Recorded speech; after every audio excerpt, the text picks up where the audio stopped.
अद्भुत और अपार शक्ति का स्वामी है ये बालक। देखना ये होगा कि नंदी जी का सामना ये कैसे करता है।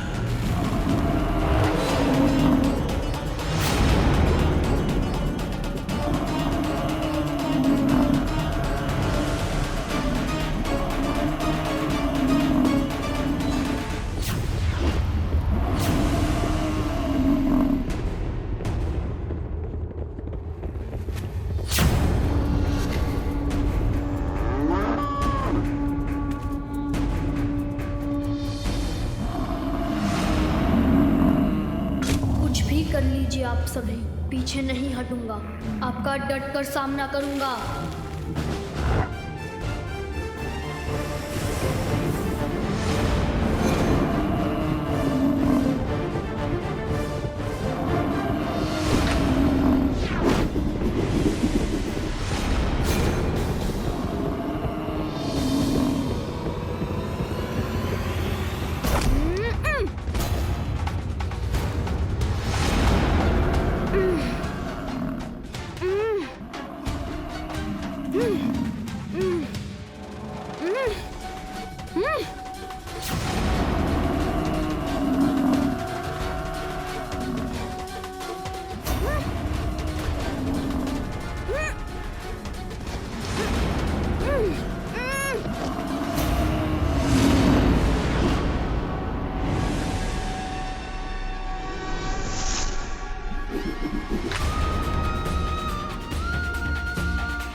कुछ भी कर ले, इन्हें इससे आगे कदापि।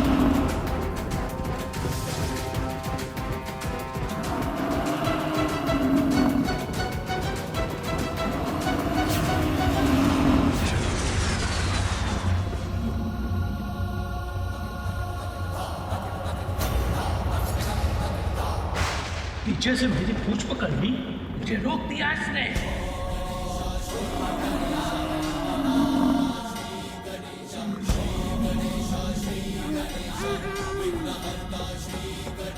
अभी तो रोका ही है, अब आपको इस रेखा से दूर भी ले जाऊंगा।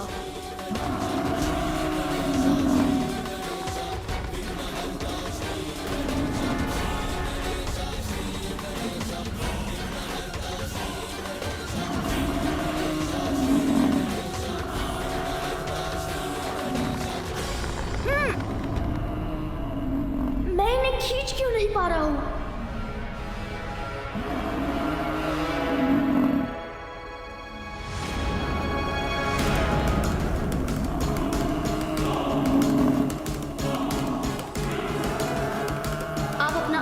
बढ़ा ले या कुछ भी कर ले, माँ का आदेश अटल था, अटल रहेगा।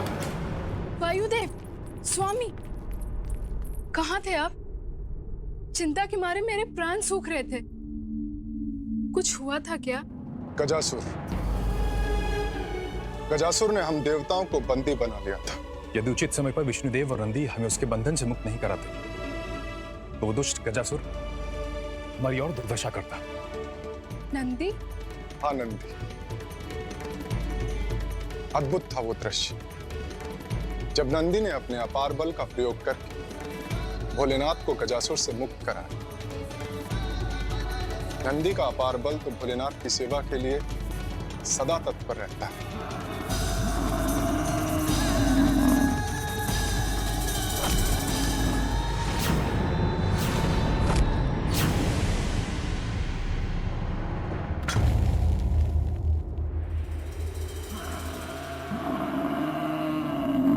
नंदी लौट क्यों रहे हैं? क्या करना चाहते हैं वो?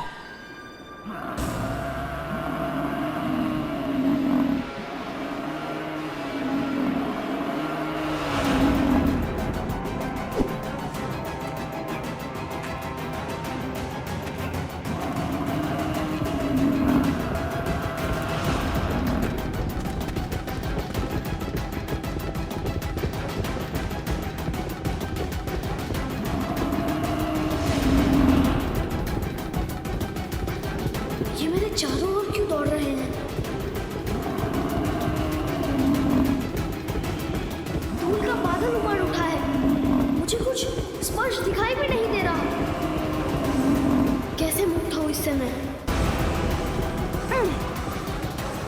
ये बवंडर तो मुझे अपने साथ ऊपर उठाकर ले जा रहा है।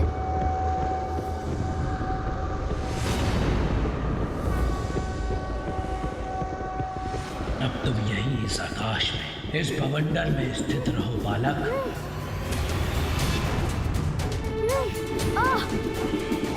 नारद भयभीत,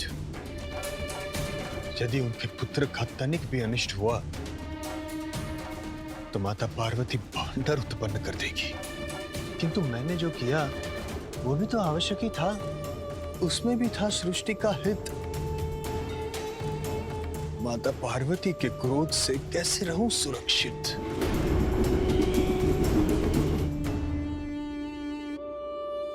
नारद प्रफुल्लित, माता पार्वती का क्रोध जागृत हुआ है तो वही शांत कर सकते हैं, अर्थात विष्णुदेव। नारायण नारायण। शीघ्र ही वैकुंठ चलता हूं, अति शीघ्र। नारायण नारायण।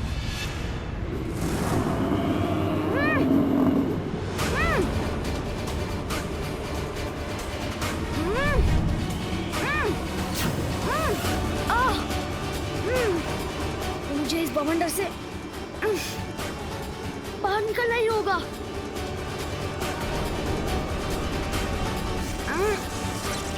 ये क्या हुआ? कैसा प्रकाश था ये?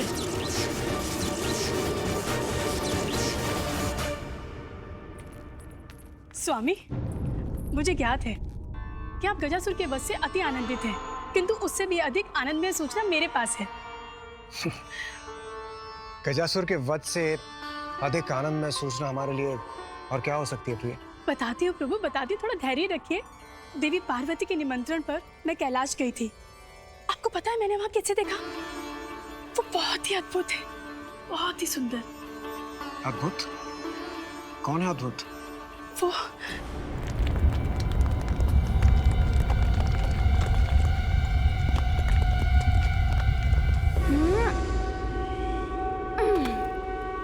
बहुत हुई आपकी क्रीड़ा। अब मैं आपकी इस कृत्य का उचित उत्तर दूंगा। क्रीड़ा तो तुम्हारी बहुत हुई है बालक, किंतु अब नहीं होगी।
प्रणाम भोलेनाथ।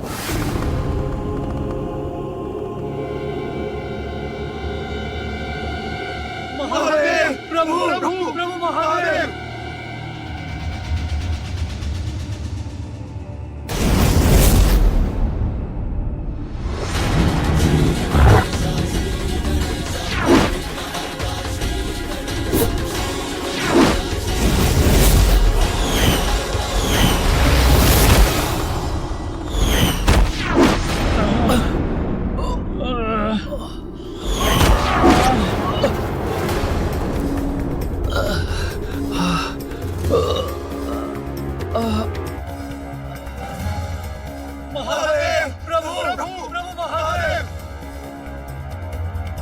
प्रभु प्रभु आप ही कुछ कीजिए।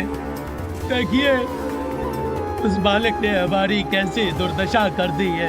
हमारी भी प्रभु, किसी तो नहीं बोला प्रभु उस बालक से।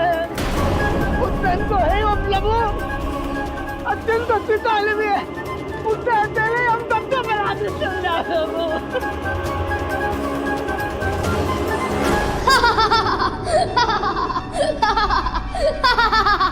मैंने कितना कहा किंतु नहीं सुना आप सभी ने, तो अब भुगतिए परिणाम। मेरे गणों का अपमान मैं कदापि सहन नहीं करूंगा।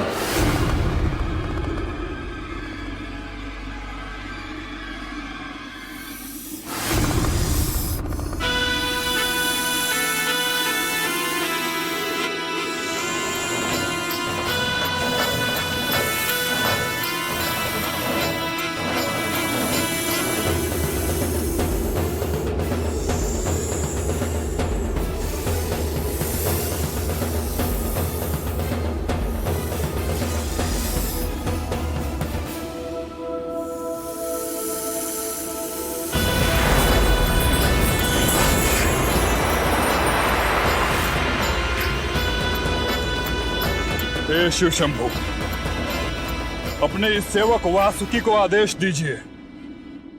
मैं अभी जाकर इस बालक को उचित पाठ सिखाता हूँ। एक कुत्तंड बालक भोलेनाथ की महिमा को चुनौती दे, यह देवराज इंद्र को स्वीकार नहीं है प्रभु। अमृतपान कर चुके हैं हम, अमर है हम देवता प्रभु। अभी उस उद्दंड बालक को अमृतों की शक्ति दिखाते हैं। हाँ, की शक्ति का अहंकार है इस बालक को। मैं अपने ताज से भस्म कर दूंगा उसे। गजासुर हमारे समक्ष टिक नहीं सका, तो दुस्साहसी बालक हमारे सामने क्या टिकेगा? प्रभु, उसका अहंकार भी नष्ट होगा। हाँ, अहंकार का नष्ट हो जाना ही उचित है। प्रतीत होता है यही होगा। अहंकार मिटेगा और तो ही तो शुभता का विस्तार होगा।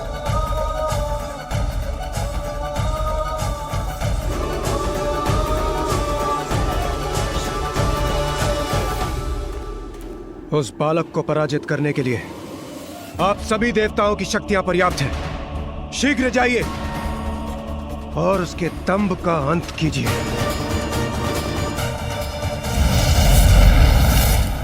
अवश्य मिटेगा,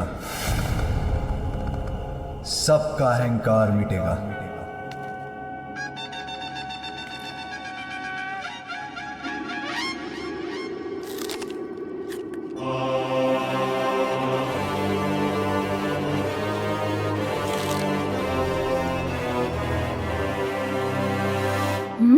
अब ये कैसा आभास हुआ मुझे, जैसे कोई है मेरे पीछे।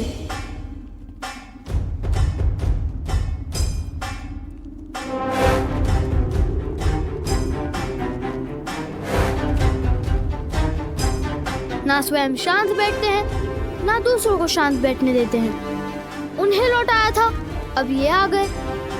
उचित है, आइए।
किसी को भी जाने की अनुमति नहीं है। किसी ने भी लांघने का प्रयास किया तो उसका परिणाम अच्छा नहीं होगा।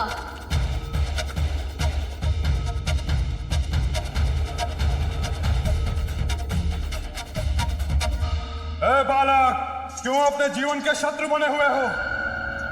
हटो मेरे मार्ग से और अपने जीवन की रक्षा करो। आप लोग एक ही बार में समझ क्यों नहीं जाते? मैं अपने स्थान पर और अपने निर्णय पर अडिग हूँ और अडिग रहूंगा। कोई इस रेखा के आगे नहीं जा सकता। ये ज्ञात भी है मैं कौन हूँ?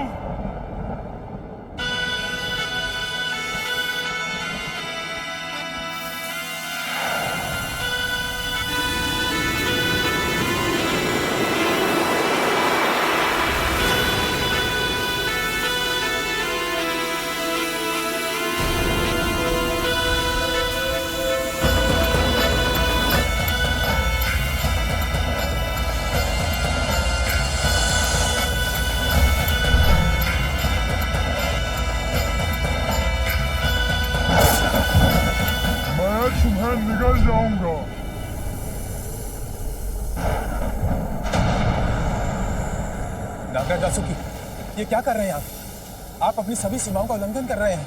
अब तुम मेरा ग्रास बनोगे बालक। नागराज वासुकी, रुक जाइए।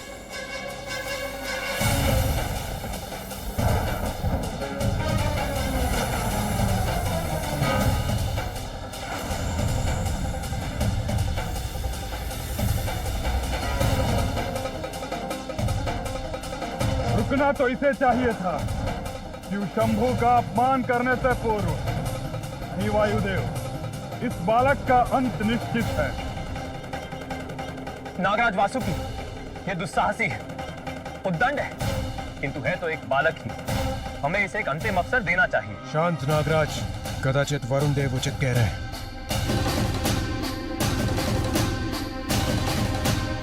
उचित है देवराज, किंतु यदि ये तब भी नहीं माने तो मैं विवश हो जाऊंगा। ये कैसे कैसे विचित्र रूप धारण करके आ रहे हैं आप सभी। सर्वप्रथम वृषभ, फिर मेढ़ा और अब ये विशालकाय सर्प। क्या एक एक करके आप सभी पशुओं और जंतुओं के रूप धारण करेंगे?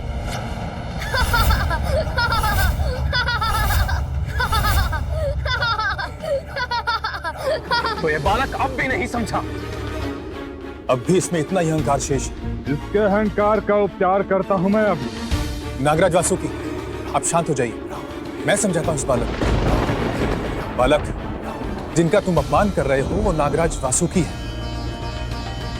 वो नागराज वासुकी जो अमृत मंथन के समय मेरू पर्वत जैसे दिव्य और विशाल पर्वत की मथनी को सागर में स्थिर रखने के लिए डोर बने थे।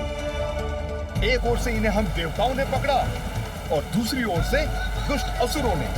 फिर वासुकी जी की सहायता से सागर मंथन हुआ, जिसके परिणाम स्वरूप सागर ने हमें अनेक दिव्य उपहार दिए। सर्वप्रथम सागर से निकला अत्यंत घातक हलाहल विष, फिर देवराज इंद्र का वाहन ऐरावत, गौमाता कामधेनु, दिव्य अश्व उच्च श्रवा, बहुमूल्य कौस्तव मणि, कल्प वृक्ष, रंभा, मेनका आदि अप्सराएं, श्री स्वरूपिणी माता लक्ष्मी, मदिरा कलश लिए अपूर्व सुंदरी वरुणी, चंद्रमा, दिव्य पारिजात वृक्ष, शंख और आयुर्वेद एवं अमृत कलश के साथ धन्वंतरी जी भी। और तुम उन नागराज वासुकी देव का अपमान करने की भूल कर रहे हो जिनके सहयोग के बिना सागर मंथन असंभव था। ओह अच्छा, तो सागर मंथन में ऐसा हुआ था। सुनो बालक, मेरे सूर्यदेव के अतुलित तेज से, अग्निदेव के ताप से, वायुदेव के 49 मारुतों के वेग से, जल संचारक वरुण देव की शक्ति से तुम परिचित नहीं हो बालक।